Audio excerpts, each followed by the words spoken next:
श्री गणेशाय नमः। श्री सरस्वते नमः। श्री गुरुभ्यो नमः। जगद्गुरु नरेंद्राचार्य महाराज की जय। सद्गुरु काड सिद्धेश्वर महाराज की जय। संत शिरोमणि गजानन महाराज की जय। आद्य जगद्गुरु रामानंदाचार्य महाराज की जय। सिया वल्लभ रामचंद्र की जय। गुरुर्ब्रह्मा गुरुर्विष्णु गुरुर्देवो महेश्वरा। गुरुर्साक्षात् परब्रह्म तस्मै श्री गुरवे नमः। सार्थ श्री ज्ञानेश्वरी अध्याय पहिला। तो म्हणे अवधारी देवा म्या पाहिला मेळावा, तव गोत्र वर्गू आघवा देखिला येथ। हे संग्रामी उदित जाहले असती की रसमस्त, पण आपण पेया उचित केवी होय। येणे नावेची नेणो काही, मज आपण पे सर्वथा नाही। मन बुद्धी ठाई स्थिर नोहे, देखे देह कापत तोंड से कोरडे होत। विकळता उपजत गात्रांसी, सर्वांगा कांटाळा आला अति संतापोपनला। तेथ बेबळ हातू गेला गांडीवाचा, तेन धरातची निष्ठले परिणेची। हातोनी पडिले ऐसे हृदयासे व्यापिले मोहेणे। जे वज्रापासोणी कठीण दुर्धर अति दारुण, तयाहून असाधारण हे स्नेह नवल। जेणे संग्रामी हरू जितिला निवांत कवचाचा टाहो पेडिला। तो अर्जुन मोहे कवळिला क्षणा माझी। पुंडली कवरदे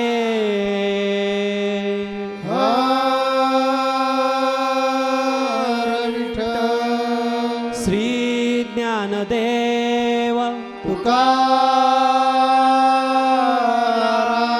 पंढरीनाथ महाराज की जय। जगद्गुरु नरेंद्राचार्य महाराज की जय। परम पूजनीय कल्याण पथ प्रदर्शक रामानंदाचार्य श्री स्वामी नरेंद्राचार्य गुरु माऊली जी के श्री चरणों में कोटि कोटि प्रणाम। सत्संग में उपस्थित सभी भक्तगणों को श्री गुरुदेव। संत शिरोमणि ज्ञानेश्वर महाराज ने मानव कल्याण के लिए और सभी को ईश्वर की ओर उन्मुख करने के लिए विश्व विख्यात ग्रंथ श्री ज्ञानेश्वरी की रचना की। उसी पवित्र ग्रंथ से आज यहाँ सत्संग में हम प्रथम अध्याय अर्जुन विषाद योग का वर्णन करेंगे। अर्जुन विषाद, जैसा कि आपको शीर्षक से ही पता चलता है, विषाद यानी दुख, अर्जुन का दुख। युद्ध में अपनों के विनाश को सोचकर अर्जुन अत्यधिक दुखी होता है। वो कृष्ण से कैसे अपने भावों को व्यक्त करता है, वही वर्णन है यहाँ पर। संत ज्ञानेश्वर महाराज जी के महान उद्देश्य को हमारे गुरु माऊली जी की पवित्र आज्ञा से आप सब तक पहुँचाने का जो कार्य मुझ जैसे एक अज्ञान और छोटे से दास को दिया गया है, तो मैं गुरु माऊली जी से ये प्रार्थना करूंगी कि वे मुझे ज्ञान प्रदान करें और असीम कृपा करें कि मैं उनकी आज्ञा का पालन ठीक से कर सकूं। और समस्त प्रबोधन में यदि मुझसे कहीं पर भी कोई त्रुटि हो जाए तो गुरु माऊली और आप सभी से मैं पहले से ही क्षमा प्रार्थी हूँ।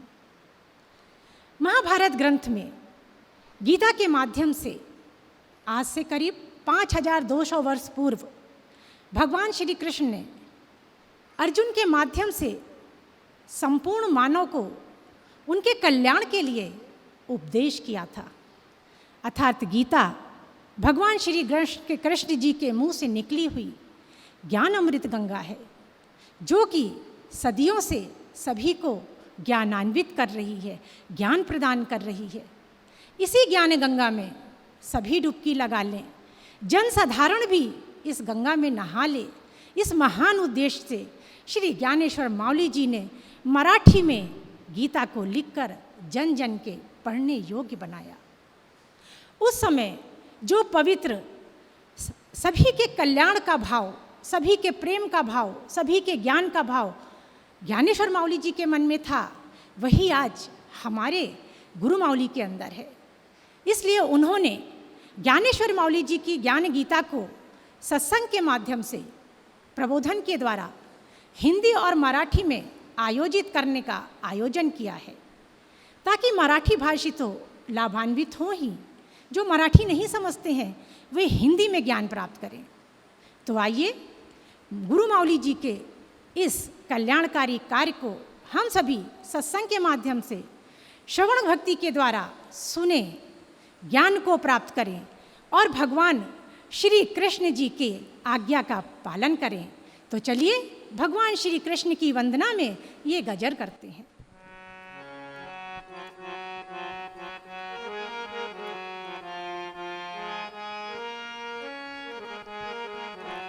श्री कृष्ण गोविंद हरे मुरारे, हे नाथ नारायण वासुदेवा। श्री कृष्ण गोविंद हरे मुरारे, हे नाथ नारायण वासुदेवा।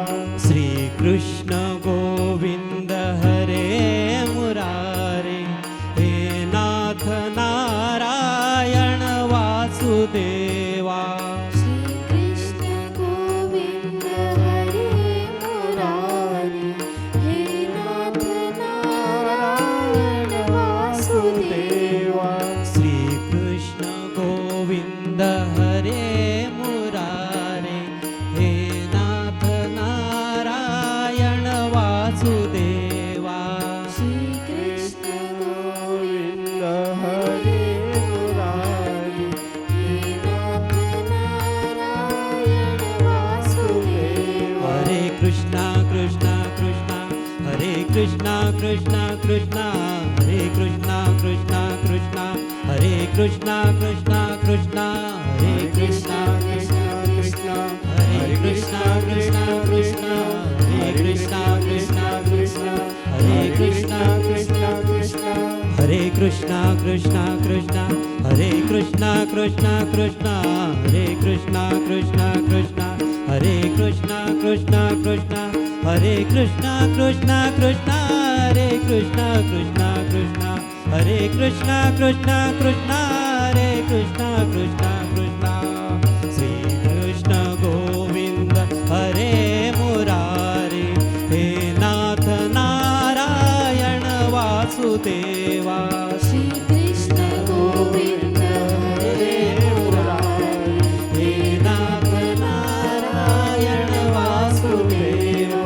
श्री कृष्ण गोविंद हरे मुरारी, हे नाथ नारायण वासुदेवा।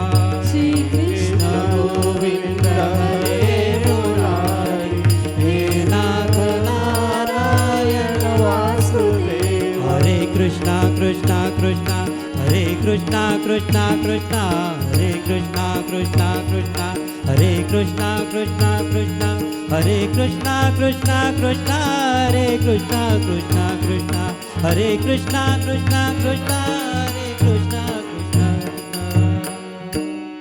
ज्ञानेश्वर माउली जी ने यहाँ पर उस समय का वर्णन किया है कि जिस समय कौरवों ने पांडवों के न्यायिक अधिकार को देने से मना कर दिया था और इस दिशा में किए हुए सभी प्रयास रद्द हो गए थे। यहाँ तक कि भगवान श्री कृष्ण का शांति प्रयास भी असफल हो गया। तब एक ही विकल्प रह गया था और वो था युद्ध। उसी युद्ध में अर्जुन जब सब सेनाओं को युद्ध के लिए तैयार देखता है तो वो अपनों के विनाश से दुखी होकर मोहपूर्ण वचन श्री कृष्ण को कहता है। तो श्री कृष्ण उसके रथ को दोनों सेनाओं के बीच में लाकर खड़ा कर देते हैं। अर्जुन दोनों सेनाओं का निरीक्षण करता है। फिर वो श्री कृष्ण से कहता है कि हे कृष्ण, ये जो युद्ध के लिए इतने उत्साहित, इतने ललायित खड़े हैं, ये सब मेरे प्रियजन हैं, ये सब मेरे स्वजन हैं, ये सब मेरे पारिवारिक जन हैं। युद्ध, मुझे इनसे युद्ध करना है, मुझे इनको युद्ध में मारना है, अरे इन सभी का संहार करना है। कृष्ण ये सोचकर तो मेरा शरीर कांप रहा है, मेरा गला सूख रहा है, मुझे कंपन हो रहा है। अर्जुन को ज्वर सा आ जाता है। वो सोचता है कि ये लोग तो युद्ध में कितने लालायित हैं, तो क्या इनके समान मुझे भी युद्ध करना उचित है? ये कैसा युद्ध है जिसमें अपनों का ही विनाश करना है? वो सोचता है नहीं, मैं अपनों का विनाश नहीं करूँगा। वो कृष्ण से कहता है कि नहीं कृष्ण, मैं युद्ध नहीं कर पाऊँगा, तुम मुझे अभी इसी क्षण यहाँ से ले चलो। यहाँ पर रुकने का मुझ में धैर्य नहीं है, मेरी जिह्वा भी मेरा साथ नहीं दे रही है कृष्ण। मैं कह कुछ रहा हूँ और मेरे मुख से सब उल्टा सीधा निकल रहा है। अरे कृष्ण, जरा देखो तो यहाँ पर जो सब युद्ध के लिए खड़े हैं, ये सब पता है आपको कौन है?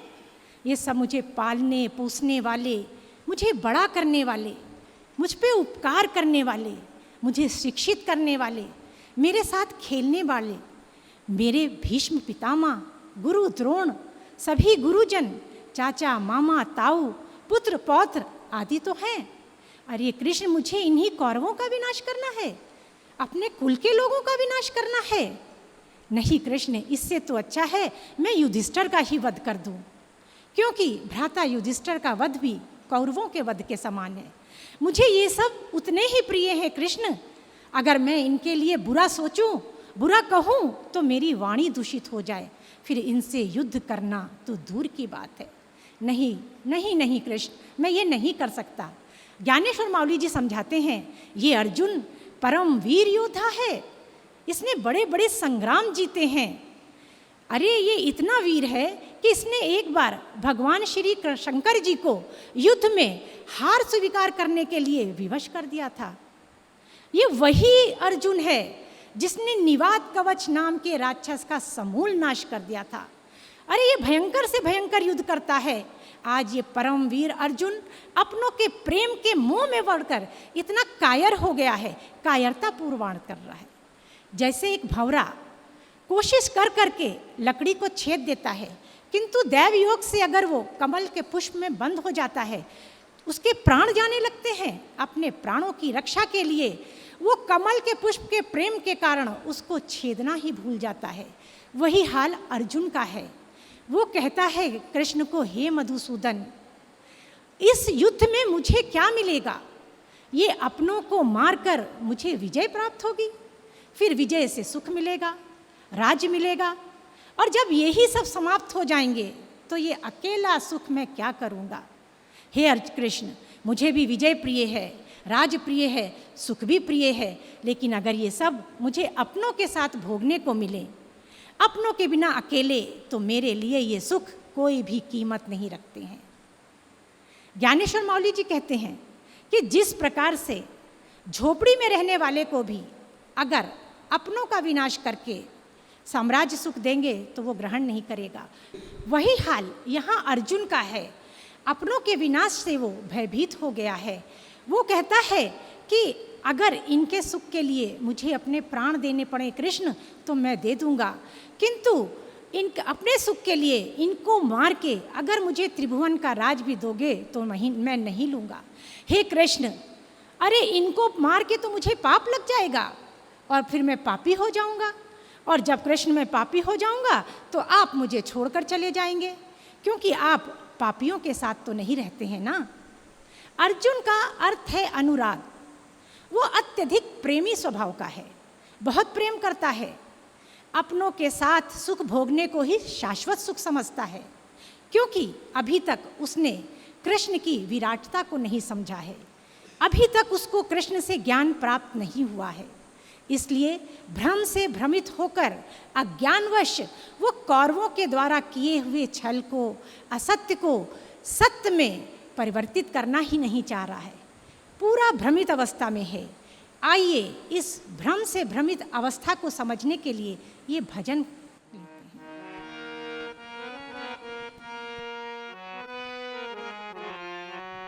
अनमोल तेरा जीवन यूं ही गवा रहा है, किस ओर तेरी मंजिल किस ओर जा रहा है। अनमोल तेरा जीवन यूं ही गवा रहा है, किस ओर तेरी मंजिल किस ओर जा रहा है। अनमोल तेरा जीवन यूं ही गवा रहा है, किस ओर तेरी मंजिल किस ओर जा रहा है। अनमोल तेरा जीवन यूं ही गवा रहा है, किस ओर तेरी मंजिल। इंसान भ्रमित हो जाता है, वो शाश्वत सुख परमात्मा को समझता ही नहीं है, सांसारिक सुखों को ही शाश्वत समझकर उसी में अटक कर अशांत रहता है। जैसे अर्जुन अशांत है, वो बार बार श्री कृष्ण को ही समझाता है। वो श्री कृष्ण से कहता है कि हे श्री कृष्ण, अपने इन ताऊ के पुत्रों, अपने इन कुल के लोगों को मारकर मुझे क्या मिलेगा? अरे कुल हत्या का पाप लग जाएगा कृष्ण, फिर तो बहुत विषम स्थितियां पैदा हो जाएंगी, क्योंकि जब एक ही कुल के लोग एक दूसरे को ईर्ष्यावश सताते हैं, उनका विनाश करते हैं, उनका पाप करते हैं, तो कुल हत्या का पाप उत्पन्न होता है। उससे वंश और समाज की सभी परंपराएं नष्ट हो जाती हैं, और जब परंपराएं नष्ट होती हैं कृष्ण, तो धर्म नष्ट हो जाता है, और जब धर्म नष्ट होता है कृष्ण, तो अधर्म आ जाता है। और तो और कृष्ण, जब किसी वंश में अधर्म आ जाता है तो उस वंश में सभी यम नियम को नहीं मानते हैं, सत्य असत्य का पालन नहीं करते हैं, आचार विचार सब नष्ट हो जाता है, लोग मनमाना काम करने लगते हैं, स्वच्छंद हो जाते हैं, कुकर्मी हो जाते हैं। जब कुकर्मी हो जाते हैं तो स्त्रियां स्वच्छंद हो जाती हैं, और जब इंद्रियां स्वच्छंद हो जाती हैं कृष्ण, तो उस कुल की स्त्रियां दूषित होने लगती हैं, और जब स्त्रियां दूषित होती हैं कृष्ण, तो वर्ण संकर पैदा हो जाता है। तब तो बहुत ही विषम स्थिति पैदा हो जाती है। सब अधर्म करने लगते हैं, अच्छे भी अधर्म करने लगते हैं। उस समय उस पाप के कारण ब्राह्मण और शूद्र वंश यानी ब्राह्मण और शूद्र संस्कार दोनों मिलकर एक हो जाते हैं, तो संपूर्ण जाति और वंश का नाश हो जाता है। अरे कृष्ण, इस कुल हत्या के पाप से ये पाप तो होंगे ही, एक और बड़ा पाप हो जाएगा, हमारे पितरों को पतित होना पड़ेगा, क्योंकि जब वंश में लोग पाप करने लगेंगे तो अच्छा आचरण कोई करेगा ही नहीं, और जब अच्छा आचरण नहीं करेगा तो पितरों को तिलांजलि नहीं देगा। हे कृष्ण, जब पितरों को तिलांजलि नहीं मिलेगी तो स्वर्ग में स्थिर हमारे पितर नरकगामी हो जाएंगे। ज्ञानेश्वर महाराज जी समझाते हैं, जिस प्रकार से सर्प जो है वो पैर के अंगूठे के अग्रभाग में दंश करता है, किंतु उसका विष तुरंत शीश के ऊपर पहुंचकर मृत्यु दे देता है, उसी प्रकार से जब कुल हत्या का पाप लगता है तो ब्रह्मलोक में स्थिर जो पितर होते हैं वो समस्त कुल के साथ नरकगामी हो जाते हैं। कृष्ण, इतना तो होता ही होता है, एक पाप और हो जाएगा कृष्ण। क्या होता है कृष्ण? जब एक कुल पापी हो जाता है तो उससे संबंध रखने वाले आसपास के सभी कुल दूषित हो जाते हैं, सभी बढ़ बढ़ के पाप करने लगते हैं। फिर इस एक कुल घाती के कारण सभी कुलों को दीर्घकालीन अधोगति प्राप्त होती है कृष्ण। और फिर आपको तो पता है इस अधोगति से छुटकारा नहीं मिलता है। अर्जुन इस तरह का जब विलाप करता रहा और कृष्ण ने कोई उत्तर नहीं दिया तो कहता है, हे कृष्ण, लगता है आप मेरी बातों पर विचार नहीं अर्जुन कर रहे। रथ से नीचे उतरा, उन्होंने अपने हाथों में जो गांडीव धनुष्य था वो नीचे फेंक दिया और बोलने लगा कि मैं युद्ध नहीं करूंगा, कभी भी युद्ध नहीं करूंगा, मुझे यहाँ से आप लेके चलिए, मुझे ये पूरा अन्याय लग रहा है, मुझे ये युद्ध अनीति जैसे लगने लगा है। ऐसे क्यों? अभी हमने आपको बताया है, ये दीदी ने जो बताया अभी प्रवचन में, वैसे अर्जुन ने भगवान कृष्ण को बताया कि उसके कारण मीमांसा मैंने आपको दे दी है। इस कारण मुझे लगता है कि इधर ये रणभूमि में रुकना उचित नहीं होगा, ये रणभूमि जल्दी से जल्दी छोड़ना हमारे लिए योग्य रहेगा। इस कारण मेरा जो रथ है वो घुमाइए वापस और ये रणभूमि छोड़कर जाना चाहिए।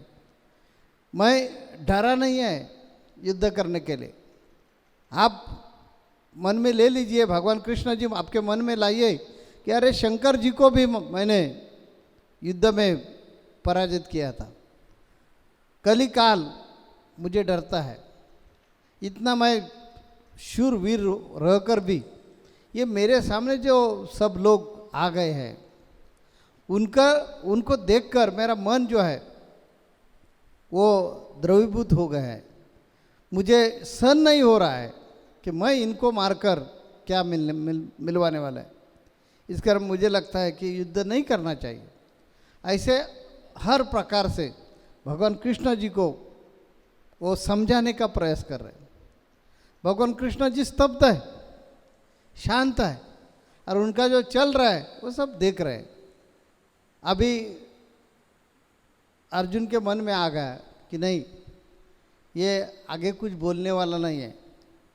इस कारण उन्होंने अपने हाथों में जो गांडीव धनुष्य था वो नीचे फेंक दिया, रणभूमि पर फेंक दिया और रथ से उन्होंने छलांग मारी, उड़ी मारी और नीचे आकर खड़ा रह गया और उन्होंने हाथ जोड़े। भगवान कृष्ण रथ में खड़े बैठे थे, वो खड़े हो गए और अर्जुन रणांगण के भूमि पर आ गया है। उन्होंने ऐसे हाथ जोड़कर भगवान कृष्ण के तरफ देखकर वो उनको बार बार समझाने का प्रयास कर रहे हैं, विनती कर रहे हैं। मुझे ये युद्ध की डर नहीं है भगवान, मुझे डर लग रही है कि आप मुझे छोड़कर जाएंगे। देखिए कितना उनका मन जो था कोमल कितना बना है, वो देखिए कि मैं मेरे मृत्यु के लिए डरते नहीं है, लेकिन मेरा भगवान मेरे से हट जाएगा, मेरे से दूर जाएगा, क्योंकि मेरे हाथों से जो ब्रह्म हत्या हो जाएगी, कुल धर्म खत्म करने का जो मुझे पाप लगेगा, ये पाप के वजह से अनीति हो जाएगी, अधर्म बढ़ जाएगा और जिधर अधर्म है उधर भगवान रहता नहीं है। भगवान आप मेरे पास और हम आपके पास जो आते जाते हैं वो आगे कभी भी ऐसा मौका नहीं मिलेगा। इस कारण मुझे माफ़ करो, कृपा करवा के ये युद्ध मुझे टालने का है, ये युद्ध मुझे करने का नहीं है। ये हमें राज्य नहीं चाहिए, हमें यह कौरव पांडव का जो युद्ध चल रहा है वो नहीं करने का है, हमें पीछे जाने का है, हमें लेकर आप पीछे चलिए। देखिए इसमें से हमने क्या लेना चाहिए। जब इंसान मोह में आता है, मोह में फंसता है, तब आपके हाथों से कितनी गलतियां करता है। वास्तविक भगवान कृष्ण उनके साथ है, भगवान के सामने युद्ध करने का है, तो पाप और पुण्य को भगवान खुद साक्षीदार है, तो चिंता करने की जरूरत नहीं थी। पाप होने वाला था तो भगवान कृष्ण उनको रोक सकता था ना, कि अर्जुन के हाथों से उनके जो रिश्तेदार मरने वाले हैं वो मार के उनको ब्रह्म हत्या का पाप या कुलक्षय का पाप लगने वाला था, तो भगवान कृष्ण खुद क्यों नहीं रोक सकते? लेकिन ऐसा ये कुलक्षय वगैरह होने वाला नहीं था, ब्रह्म हत्या का पाप लगने वाला नहीं था, ये भगवान कृष्ण को मालूम है। लेकिन मोह में फंसकर अर्जुन को ऐसे लगने लगा कि ये सब हम कर रहे हैं। अज्ञान के वजह से हमारे में क्या आता है? अहंकार आता है, और ये सब हम चलाते हैं। इधर मुझे याद आ रही है, हमारे महाराष्ट्र में शिवाजी महाराज होके गए। सातारा जिला में एक सज्जनगढ़ नाम का किला है, कोट है। ये कोट देखने के लिए, किला देखने के लिए एक दिन शिवाजी महाराज आ गए, नहीं रामदास स्वामी जी आ गए। तो शिवाजी महाराज उनको दिखा रहे थे, शिवाजी महाराज जी के गुरु समर्थ रामदास स्वामी, उनको सब दिखा रहे थे कि देखिए आपके चेले ने कितना प्रगति की है। तो रामदास स्वामी जी के मन में आ गया कि उनको तुरंत जो गलत मार्ग पे जा रहे हैं या गलत उनके मन में जो या अंतःकरण में विचार आ रहे हैं वो रोकना चाहिए, नहीं तो इनके हाथों से जो अभी भी बहुत कार्य होने वाले हैं वो नहीं होने वाले। इस कारण समर्थ रामदास स्वामी जी ने एक रास्ते में एक पत्थर था, उनके तरफ देखकर बोले कि ये पत्थर शिवा, ये पत्थर क्यों रख दिया है, अरे काट दो। तो शिवाजी महाराज ने मजदूर लोगों को लगाकर पत्थर काट दिया। कहानी बहुत बड़ी है, अभी टाइम खत्म हो गया, इस कारण शॉर्टकट में बताते। पत्थर काट दिया और पत्थर ऐसा कट गया कि दो उनके टुकड़े हो गए। जैसा नारियल तोड़ दिया कि ऊपर का और नीचे का जो सब भाग रहता है होता है, वैसे दो भाग हो गए और पत्थर ऐसा ऊपर का जो भाग था वो नीचे आ गया। और आश्चर्य की बात ऐसी कि जो जमीन में जो पत्थर का भाग रह गया उसमें एक मेंढक उन्होंने देखा। मेंढक देखा तो रामदास स्वामी जी ने शिवाजी महाराज को पूछा, अरे शिवबा ये मेंढक इतने साल तक कैसे जिंदा रह गया? ये पत्थर में है, उनको खाना किसने दिया, पानी किसने पिलाया, उनको जो हवा चाहिए वो हवा किसने दी? शिवाजी महाराज जी के ध्यान में आ गया कि हमें जो मन में आ गया कि ये सब हम चलाते, तो ये हमारे हम मन में जो हम ये जो चल रहा है वो निकालने के हमारे गुरु महाराज जी ने ये प्रसंग से हमें सिखाया। वैसे ही अर्जुन के मन में आ गया है कि ये सब लोगों को मारकर मैं क्या मिलवाने वाला है। और दूसरी बात ऐसी कि ये हमारे हाथों से मरने वाले ही है और ब्रह्म हत्या होने वाली ही है, इस कारण हम ये ब्रह्म हत्या नहीं करेंगे। ऐसे उनके मन में आ गया, इस कारण उन्होंने छलांग लगाकर नीचे आ गए रथ से और गांडीव धनुष्य फेंक दिया। उनमें जो वीरश्री थी वो निकल गई और कायरता ने उनके अंतःकरण में जगह ली है। तो अभी भगवान कृष्ण उनको क्या संदेश देंगे, मार्गदर्शन करेंगे, ये हमें अगले सत्संग में सुनना पड़ेगा। तो अभी इधर रुकेंगे और अगले सत्संग में वापस मिलेंगे। जगत गुरु नरेंद्राचार्य महाराज की जय। सद्गुरु काल सिद्धेश्वर महाराज की जय। संत शिरोमणि गजानन महाराज की जय। आद्य जगत गुरु रामानंदाचार्य महाराज की जय। श्याम वल्लभ रामचंद्र की